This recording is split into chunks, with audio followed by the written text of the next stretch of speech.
இன்றைக்கு பொதுவாக திருச்சபைகளுடைய நிலைமைகள் ஒரு எழுச்சியற்ற நிலைமையில் இருப்பதை எல்லோரும் அறிந்திருக்கிறார்கள். ஒரு ஆவிக்குரிய ஒரு விழிப்புடனும் ஒரு எழுந்து நிற்கின்ற தன்மையுடனும் இன்றைய திருச்சபை இல்லை என்பதை பார்க்க முடிகிறது.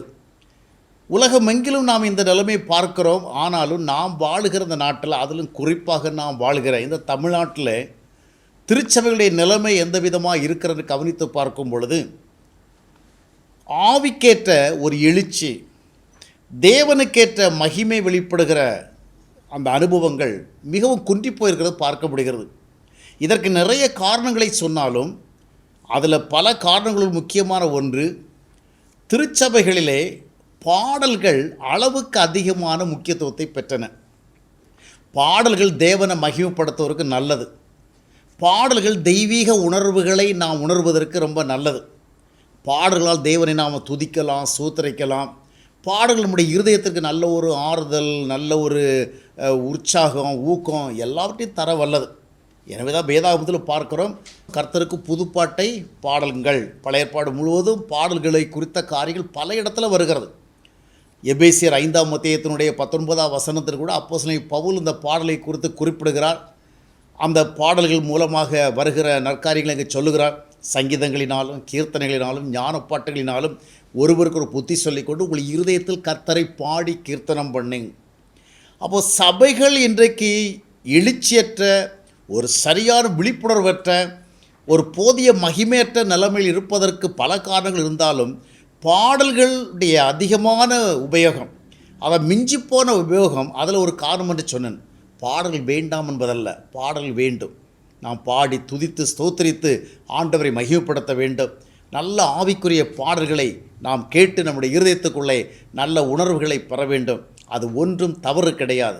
ஆனால் தவறு என்னவென்று சொன்னால், பாடல்கள் மூலமாக நாம் நல்ல உணர்வுகளை பெற முடியும், உற்சாகமாக தேவனை ஆராதிக்க முடியும், நல்ல ஒரு ஆவிக்குரிய ஒரு மனநிலை பெற முடியும். ஆயினும் ஒன்றை நாம் அறிந்து கொள்ள வேண்டும், பாடல்கள் நம்மை ஆவிக்குரிய வாழ்க்கையிலே வளர்ப்பதற்கு போதிய ஆற்றல் உடையவை அல்ல. உபாகம் 8:3 வாசிக்கும் பொழுது, மனிதன் அப்பத்தினால் மாத்திரமல்ல தேவனுடைய வாயிலிருந்து புறப்படுகிற ஒவ்வொரு வார்த்தையினாலும் பிழைப்பான். வார்த்தையினால் மனிதன் வாழ்வான். பாடல்களை நாம் பாட வேண்டும், துதிக்க வேண்டும். ஆனால் பாடல்கள் நம்மை வாழ வைத்து விடாது.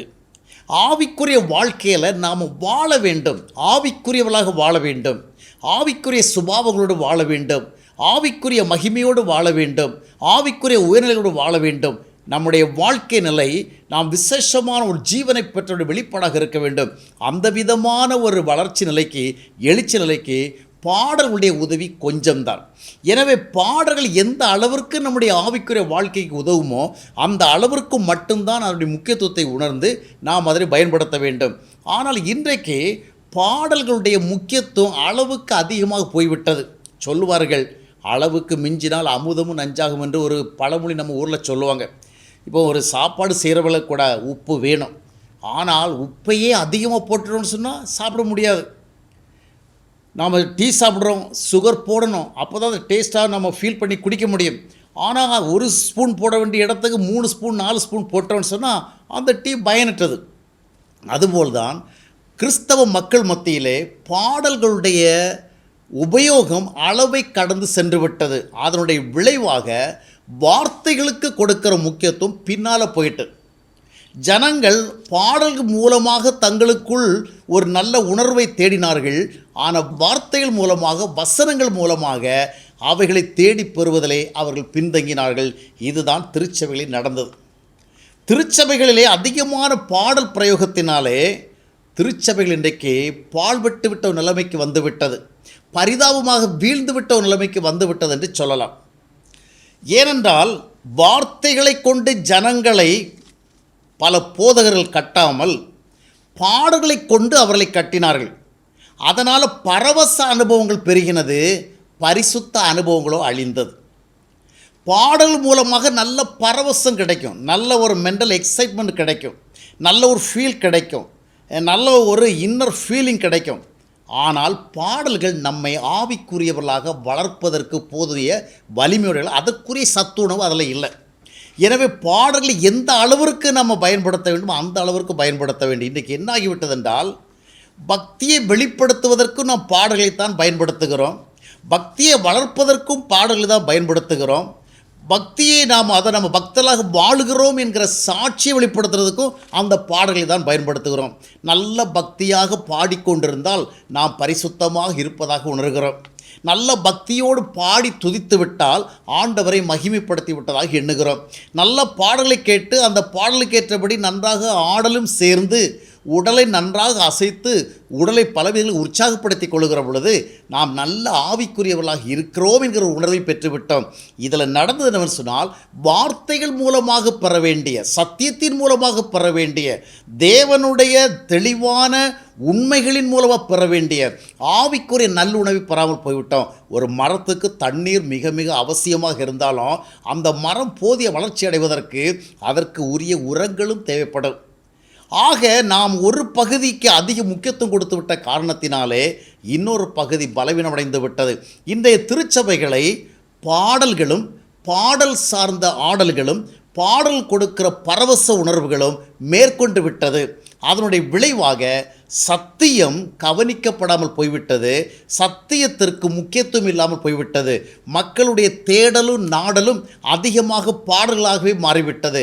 பாடல் மூலமாக ஒரு குறிப்பிட்ட மனநிலை உணர்வதற்கு அவர்கள் அதிக கவனம் செலுத்தினார்கள். ஒரு பரவச உணர்வை பெற்றுக்கொண்ட பொழுது இதுதான் பரிசுத்த வாழ்க்கை, இதுதான் தேவ உறவு வாழ்க்கை, இதுதான் தேவ ஐக்கிய வாழ்க்கை, இதுதான் கர்த்தருக்குள் சந்தோஷமாக இருக்கிறது என்று முடிவு செய்து விட்டார்கள்.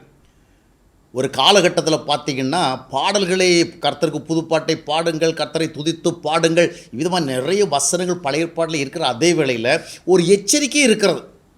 ஆண்டவர் நம்முடைய பாடல்களை மட்டும் பார்த்து அதனால் மகிமைப்பட்டதாக எண்ண மாட்டார். பாடல்களை மட்டும் பார்த்து நம்மிடத்தில் திருப்தி அடைய மாட்டார் என்பதை குறித்த எச்சரிக்கை இருக்கிறது. ஆமோஸ் தீர்க்கதரிசியினுடைய புஸ்தகத்தினுடைய 5ஆம் அத்தியாயத்தினுடைய 23வது வசனத்தை வாசிக்கும் பொழுது ஆண்டவர் சொல்லுகிறார், உன் பாட்டுகளின் இரைச்சலை என்னை விட்டு அகற்று, உன் வீணைகளின் ஓசை நான் கேட்க மாட்டேன். காரணம் என்னவென்றால், பாடல்களுக்கு அளவுக்கு அதிகமான முக்கியத்துவம் கொடுத்தார்கள். பரிசுத்தமான ஒரு வாழ்க்கை முறை குறித்து நினையாமல் போனார்கள். தேவ சந்நிதியிலே கூடி வந்து பாடுகிறோம், பாடி துதிக்கிறோம், பரவசமடைகிறோம் சொல்லி இவைகளை செய்வதனால அவர்கள் தேவனை கனப்படுத்தி விட்டதாக எண்ணினார்கள், மகிமைப்படுத்தி விட்டதாக எண்ணினார்கள். தங்களுக்குள்ளே ஒரு பக்தி உணர்வை பெற்றார்கள். அதாவது நம்ம நல்லா ஆண்டவருக்கு பண்ண வேண்டியதை பண்ணிட்டோம் அப்படின்னு. ஆனால் ஆண்டவர் கூப்பிட்டு சொன்னார் இந்த ஆமோஸ் தீர்க்கதரிசி வழியாக, இவர்களுடைய பாட்டுகளின் இரைச்சலை என்னை விட்டு அகற்று. அப்படின்னா பாட்டே வேண்டான்னு சொல்லலை, பாட்டே பாவம்னு சொல்லலை. ஆனால் பாட்டுகள் இருந்தது, பாடல் இருந்தது, பரிசுத்தம் மிஸ்ஸிங். அதுதான் இன்றைய திருச்சபைகளுக்கு நடந்துவிட்டது. பரிசுத்தத்துக்கு போதிய முக்கியத்துவம் இல்லை. ஏனென்றால் அந்த இடத்தை பாடல் பிடித்து விட்டது. இன்றைக்கு நாம் கவனித்து பார்க்கும் பொழுது, கடந்து போன ஆண்டுகளை நினைத்து பார்க்கும் பொழுது, பெரும்பாலான திருச்சபைகளிலும் பெரும்பாலான ஆவிக்குரிய நிகழ்வுகளிலும் இந்த பாடல்களைத்தான் அதிகமாக முன்னிலைப்படுத்தினோம். அதாவது அதனுடைய அளவிற்கு அதிகமாக பயன்படுத்தினோம். இந்த பாடல்களை கொண்டே ஜனங்களை உற்சாகப்படுத்தினோம். இந்த பாடல்களை கொண்டே அவர்களை குதூகலப்படுத்தினோம். இந்த பாடல்களை கொண்டே அவர்களை பரவசப்படுத்தினோம். இந்த பாடல்களை அவர்களுடைய பரிசுத்த அடையாளமாக காட்டினோம். இந்த பாடல்களை கொண்டே அவர்களை நாம் வளர்த்தோம். அது என்னவாக மாறிவிட்டதென்றால், மணல் மேல் கட்டின வீடுகளாக மாறிவிட்டது. சத்தியத்தினால் கட்ட வேண்டியவர்களை, வார்த்தைகள் மூலமாக கட்ட வேண்டியவர்களை, வசனத்தின் மூலமாக கட்ட வேண்டியவர்களை பாடல் மூலமாக கட்டின காரணத்தினாலே அது பரவச உணர்வை கொடுக்குமே ஒழிய அது பரிசுத்த வலிமையான அஸ்திவாரங்களை கொண்டு வராது. அதுதான் இன்றைய திருச்சபைகளுக்கு நடந்து விட்டது. மக்கள் பாடல்களுக்கு அதிக முக்கியத்துவம் கொடுத்து சொல்லப்போனால் அதில் மயங்கி போய்விட்டார்கள். ஒரு பாடலை ஒரு மனிதன் எவ்வளவு பாவியாக இருந்தாலும் கூட பாடி உற்சாகம் அடைகிற பொழுது தானும் ஒரு நல்ல பக்தியில் இருக்கிறது போல் ஃபீல் பண்ண முடியும். பாடல்கள் அவனுடைய பாவ நிலைமையை மறக்க வைக்கும். அவன் தன்னுடைய நிலையை மறந்து நான் ரொம்ப கர்த்தருக்குள் உற்சாகமாக இருப்பதாகவும் கர்த்தருக்குள் சந்தோஷமாக இருப்பதாகவும் கர்த்தரை மகிமைப்படுத்துவதாக எண்ணுவான். ஆனால் வார்த்தைகளை கேட்கிற ஒரு மனிதன் உணர்வடைவான். வசனங்களை கேட்கிற மனிதன் தன்னை ஆராய்ந்து பார்ப்பான். தேவனுடைய வாயிலிருந்து புறப்பட்டு வருகிற வார்த்தைகளை கேட்கிற மனிதன் ஆரோக்கியம் அடைவான். அவன் தன்னை கர்த்தருக்குள் கட்டி எழுப்புவான். எனவே தான் அப்போஸ்தலனாகிய பவுலும் நிருபங்கள் எல்லாவற்றிலும் வார்த்தைகளுக்குத்தான் அதிக முக்கியத்துவத்தை கொடுக்கிறார். கொலோசியர் 1ஆம் அத்தியாயத்தினுடைய 28ஆம் வசனத்தினை வாஸ்து பார்க்கும் பொழுது, எந்த மனுஷனையும் தேறினவனாக நிறுத்துவதற்கு நாங்கள் எல்லா புத்தியோடு ஞானத்தோடு உபதேசம் பண்ணுகிறோம். இன்றைக்கி அநேக போதகர்கள் அநேக சுவிசேஷகர்கள் பாடல்களைத்தான் ஊழியத்தினுடைய மிகப்பெரிய ஆயுதங்களாக எடுத்துக்கொண்டார்கள். வேதாகமம் என்ன சொல்லுகிறது? 1 தீமோத்தேயு 3 அத்தியாயத்தினுடைய 2 வசனத்தில் ஊழியக்காரனுக்கு மிக முக்கியமான தேவை என்னவென்றால் அவன் போதக சமர்த்தனாக இருக்க வேண்டும். He must be very smart in teaching. He must be very smart in preaching. ஏன்னா வார்த்தைகள் தான் விசுவாசிகளை கட்டி எழுப்பும், வார்த்தைகள் தான் விசுவாசிகளை வளர்க்கும், வார்த்தைகள் தான் விசுவாசிகளை சாட்சிகளாக மாற்றும், வார்த்தைகள் தான் கர்த்தருக்காக எழுந்து நிற்க வைக்கும், வார்த்தைகள் தான் சோதனைகளை ஜெயிக்கும். எனவே எல்லா விதத்திலும் வார்த்தைகள் மூலமாக தான் கிரியை நடைபெற வேண்டும். எனவே பாடல்கள் வேண்டும், நாம் துதிக்க வேண்டும், ஸ்தோத்தரிக்க வேண்டும், இவைகள் நல்லது. ஆனால் பாடல்களே எல்லாவற்றையும் எல்லாமாக மாற்றினோம். ஜனங்களை போதகர்கள் வார்த்தைகள் மூலமாக கட்டுவதற்கு பதிலாக பாடல்களை கொண்டு கட்டினார்கள். அந்த பாடல் கொடுத்த பரவசத்தை கேட்டு அவர்களும் மிக உற்சாகம் அடைந்தார்கள். அதற்கு பிறகு வார்த்தைகளை குறித்த ஆர்வம் அவர்களிடத்தில் வராமல் போய்விட்டது, வசனங்களை குறித்த ஆர்வம் வராமல் போய்விட்டது. இன்றைக்கு கூட கிறிஸ்தவர்கள் அதிகமாக விரும்பி கேட்பது எதுவென்றால் பாடல்கள் தான். ஒரு நல்ல பாடலை உருவாக்கி பாடத் தெரிந்த ஒரு பாடகர் ஒரு பாடலை வெளியிடுகிற பொழுது அவர் வெளியிட்ட அன்றைய தினத்திலேயே அந்த பாடல்கள் லட்சக்கணக்கானவரால் பார்க்கப்படுகிறது என்றால் அந்த பாடல்களே அவர்கள் ஈர்ப்பு இருக்கிறது. அந்த பாடலை கேட்கும் பொழுது, அந்த பாடலை பாடுகிற பொழுது ஒரு பக்தி உணர்வை உணர்கிறார்கள். ஆனால் இது ஒரு மணல் மேல் கட்டின வீடு. ஆனால் வசனங்கள் மேல் அவ்வளோ ஆர்வம் இல்லை, சத்தியத்தின் மேல் அவ்வளோ ஆர்வம் இல்லை. ஒரு சத்திய போதனை என்று வருகிற பொழுது அதை கேட்பதற்கு அவ்வளோ ஆர்வம் காட்டுவதில்லை.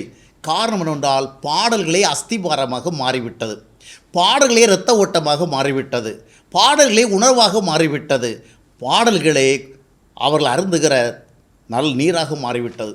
காரணம் என்னவென்று சொன்னால் சரியான வேத அடிப்படையில் செய்ய வேண்டிய காரியங்களை குறித்து போதிய உணர்வடையாமல் போய் இந்த பாடல் திறமைகளை அடிப்படையாக வைத்து ஊழியங்களை செய்ய ஆரம்பித்தோம். அது இன்றைய திருச்சபைகளை என்ன செய்து விட்டது என்று சொன்னால் பாழ்படுத்தி விட்டது என்று சொல்லலாம். ஒரு வித்தியாசமான கலாச்சாரத்தை உருவாக்கி விட்டது.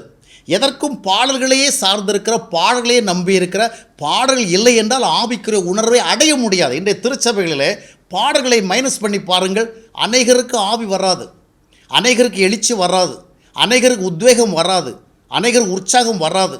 கர்த்தருடைய வார்த்தைகள் மூலமாக கிடைக்க வேண்டிய இவைகள் அங்கு அவர்களுக்கு கிடைக்கின்றன. அங்கு கர்த்தருடைய வார்த்தைகளால் அவர்கள் கட்டப்படவில்லை.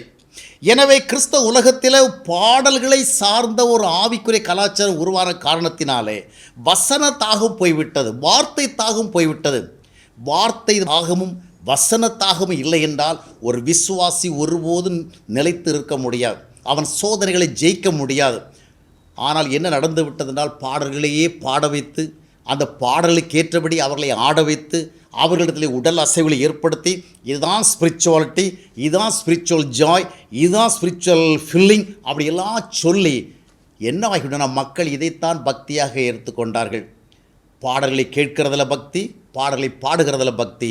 ஆனால் வார்த்தையை கேட்கிற பக்தியும் போய்விட்டது, வார்த்தையின்படி வாழ்கிற பக்தியும் போய்விட்டது. எனவே திருச்சபைகள் வார்த்தைகளுடைய முக்கியத்துவத்தை இழந்துவிட்ட காரணத்தினாலே பாடல்களும் ஆடல்களும் இசைக்கருவிகளும் ஆவிக்குரிய வாழ்க்கையில், பக்தி வாழ்க்கையில், ஊழியத்தில் முதலிடத்தை பிடித்து விட்டபடினாலே ஒரு உண்மையான வார்த்தை கலாச்சாரம் பேரளவில் அழிந்து போய்விட்டது. இன்றைக்கு மாய்மாலமாக ஊழியம் செய்கிற அநேக போதகர்களுக்கு இது ஒரு மந்திர விளக்காக இருக்கிறது. பாடல்கள் எந்த ஒரு ஆவிக்குரிய அடித்தளம் இல்லாவிட்டாலும் பாடல்களை கொண்டு மக்களை சந்திக்கலாம். எந்த ஒரு ஆவிக்குரிய வேத வார்த்தை பின்னணியும் இல்லாவிட்டாலும், சத்திய வெளிச்சம் இல்லாவிட்டாலும், சத்திய வெளிப்பாடு இல்லாவிட்டாலும் அருமையான பாடல்களை கொண்டு மக்களை சந்திக்கிற, அந்த பாடலை கொண்டு மக்களை தங்கள் வசம் இருக்கின்ற ஒரு நிலைப்பாடு உருவாகிவிட்ட காரணத்தினாலே இன்றைக்கு வார்த்தை பஞ்சமும் உருவாகிவிட்டது, பரிசுத்த பஞ்சமும் உருவாகிவிட்டது. பரவசங்கள் ஆவிக்குரிய வாழ்க்கையில் மேலோங்கி நின்று பரிசுத்தம் காணப்படாமல் போய்விட்டது.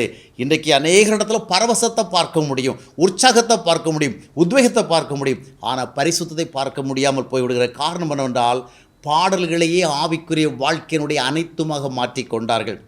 பாடல்களையே ஜனங்களுக்கு ஊழியர்கள் கொடுக்கின்ற மொத்த பங்களிப்பாக மாறிவிட்டது.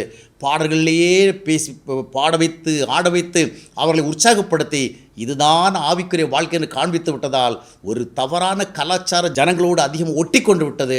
இன்றைக்கு இந்த பாடல் கலாச்சாரம், அதுக்கு பாடல் வேண்டாம் என்றல்ல, பாடக்கூடாது என்பதல்ல, பாடல் வேண்டும், பாடல்கள் பாடப்பட வேண்டும், ஆனால் அவைகளே ஆவிக்குரிய வாழ்வாக மாறினது, அவைகளே பக்தியாக மாறினது, அவைகளே ஊழியங்களாக மாறினது, அவைகளே ஆவிக்குரிய உற்சாகமாக மாறினது. இந்த அடிமைத்தனத்திலிருந்து நாம் விடுவிக்கப்பட வேண்டும். பாடல் மோகமாக மாறக்கூடாது. அவசியமான அளவுக்கு அதை பயன்படுத்த வேண்டும். வார்த்தை மோகம் வேணும், தேவ வார்த்தை மோகம் வேணும். அதுதான் வாழ வைக்கும். வாழ வைக்கும் வார்த்தைகளுக்கு பின்னாலே செல்லுவோம்.